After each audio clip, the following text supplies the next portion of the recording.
pagi Bapak dan Ibu. Kali ini saya akan menyampaikan materi tentang bahan penolong. Next. Yaitu regulasi bahan penolong. Regulasi bahan penolong saat ini yang berlaku yaitu ada dua. Yang pertama, Peraturan Badan POM nomor 28 tahun 2019 tentang bahan penolong dalam pengolahan pangan. Dalam peraturan ini terdiri dari 26 pasal dan 12 lampiran.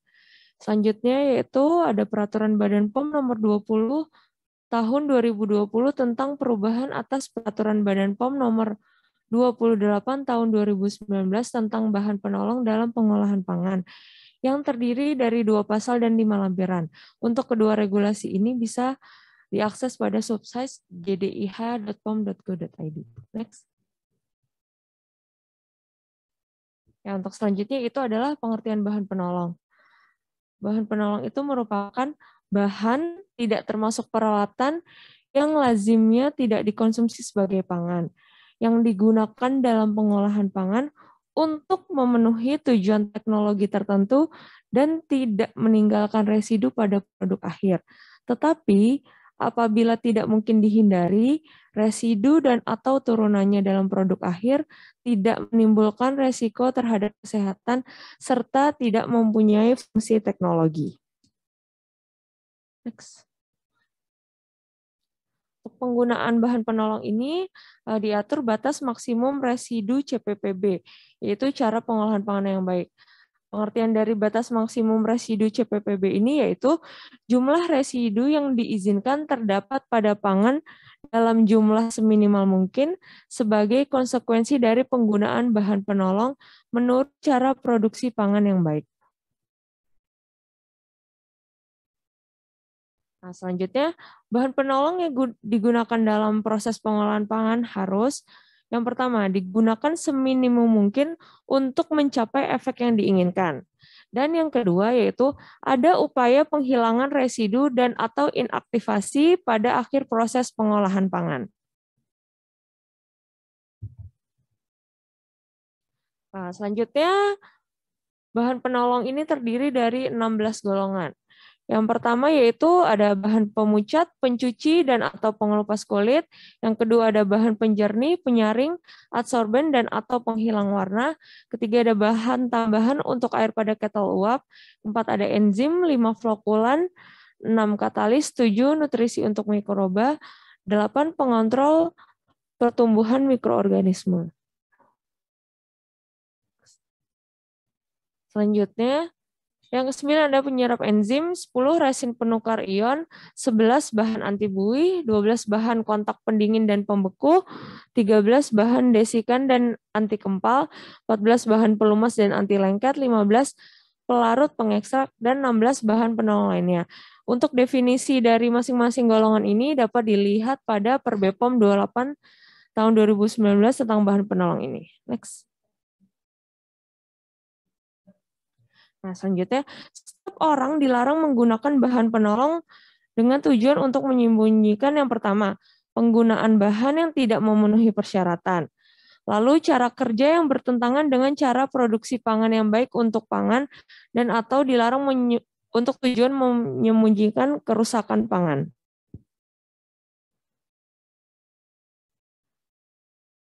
Untuk izin penggunaan bahan penolong selain yang sudah diatur pada Perbepom 28 tahun 2019, yaitu dapat diajukan sesuai dengan formulir yang ada pada lampiran 12. Jenis dan golongan bahan penolong yang belum diizinkan yang pertama, boleh digunakan setelah mendapat persetujuan tulis dari kepala badan.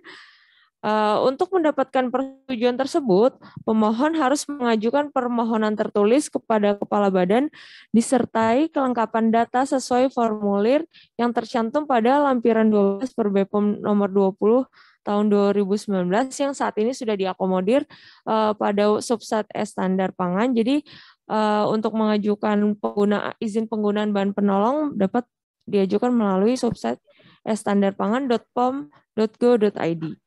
Untuk keputusan persetujuan atau penolakan dari kepala badan diberikan paling lama 80 hari sejak diterimanya permohonan dan dinyatakan pengajuan berkas tersebut lengkap.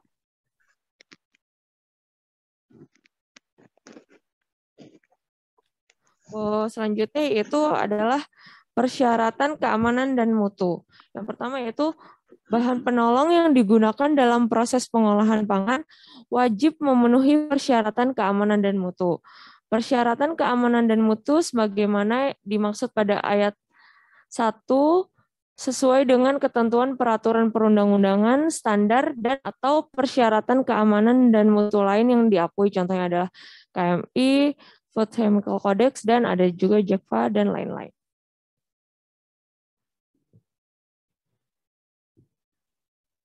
Selanjutnya yaitu ada golongan bahan penolong, golongan pemucat, cuci, dan atau pengelupas kulit jenis hidrogen peroksida dan natrium hipoklorit harus memenuhi persyaratan sebagai berikut. Next.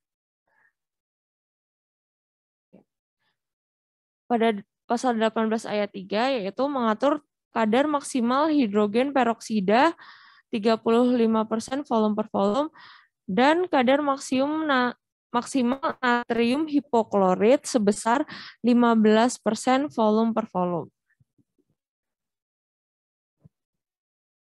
Selanjutnya yaitu adalah prinsip bahan penolong.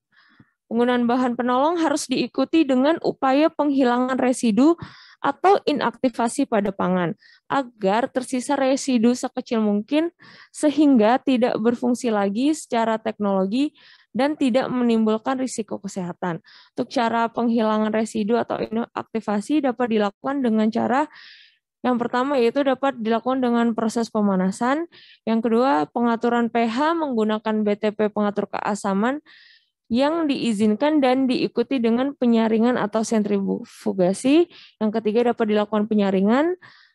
Selanjutnya pengangkatan atau cara lain yang sesuai yang dapat digunakan untuk menghilangkan residu bahan penolong yang digunakan.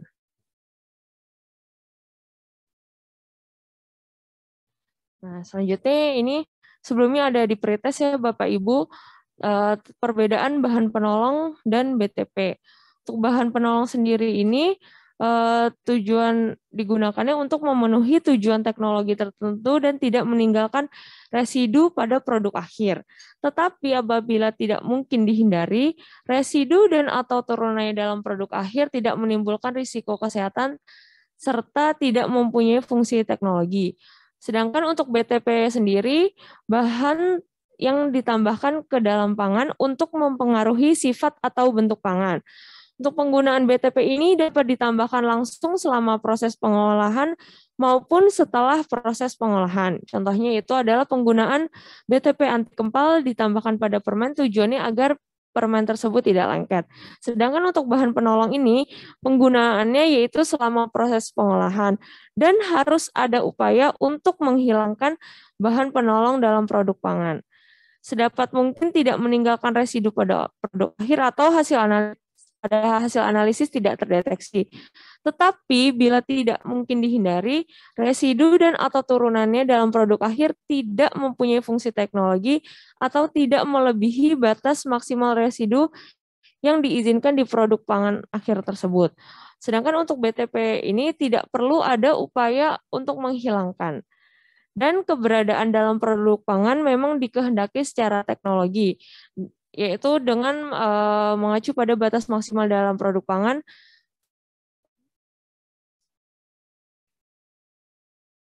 Nah, berikut adalah contoh penggunaan bahan penolong, yaitu ada contoh penggunaan hidrogen peroksida pada proses pengolahan kikil. Untuk penggunaan hidrogen peroksida tersebut sesuai yang sudah dijelaskan pada sebelumnya, yaitu digunakan dengan konsentrasi 35% volume per volume. Larutan hidrogen peroksida yang digunakan untuk merendam kikil dalam waktu tertentu. Selanjutnya ada upaya penghilangan residu hidrogen peroksida yang dilakukan dengan membilas kikil yang sudah direndam dengan air bersih. Next. Sekian untuk pemaparan tentang bahan penolong. Saya kembalikan kepada Ibu Deksa.